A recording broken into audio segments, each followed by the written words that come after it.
Gündə yeni bir qayda, yeni bir termin çıxır əziz qardaşlar.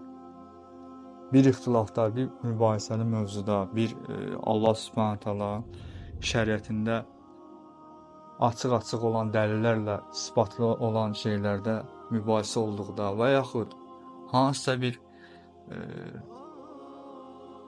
şübhəyə, iftiraya və s. hansısa bir şeyə aid olduqda deyildi də ki, insana gəl Allahın şəriətinə tabe ol, belə bir bəhanə gətir. Əgər sən bu darul küfrdə Allah Subhanahu taalanın bütün şəriətində olan keçən rəcm ayətləri, hökm ayətlərini təqib edə bilirsənsə, tətbiq edə bilirsənsə et. Əgər edə bilmirsənsə, sən mənim üzərimdə də edə bilmərsən. Subhanallah. Allahın şəriətindən gör necə boyun qaçırır. Şeytan buna necə vəsvəsə verir, bu necə əqli yanaşır və qırt əqli ilə özün Allah Subhanahu taalanın şəriətindən qırağa qoyub, özün bu söhbətlərdən, bu mövzulardan çıxartmaq istəyir və özün düz bilir. Və hətta səni ittiham edir ki, sən səmimi deyilsən.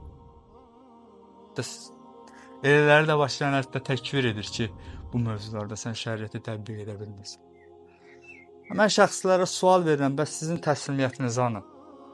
Hanı sizin təslimiyyətiniz? Hanı Allah Subhanahu və Teala olan imanınız, onun kitabında keçən ayətlər olan imanınız, Rəsula imanı, Rəsulun həyatına imanınız hanı? Hanı sizin yəqinliyiniz? Niyə boyun qaçırsınız Allahın şəriətindən? Allah Subhanahu və Teala öz izzətli kitabında buyurur ki, Nisa surəsi 65-ci ayət. And olsun ki, Rəbbinə onlar öz aralarında keçən ixtilaflarda səni hakim təyin etmədikcə və verdiyin hökmə boyun əymədikcə səmimi və iman gətirilmiş sayılmazlar. Ayətin başında nə keçir? Aralarında keçən ixtilafı sənə hakim təyin etmədikcə. Hər bir mövzuda, işdə, ticarətdə, evlilikdə, qardaşlar arasında, çöldə, hər bir yerdə Allahın hökmü ilə boyun əymə.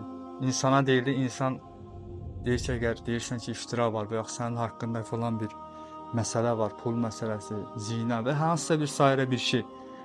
Yox, siz şəriəti tam hökm edə bilirsinizsə, belə edin.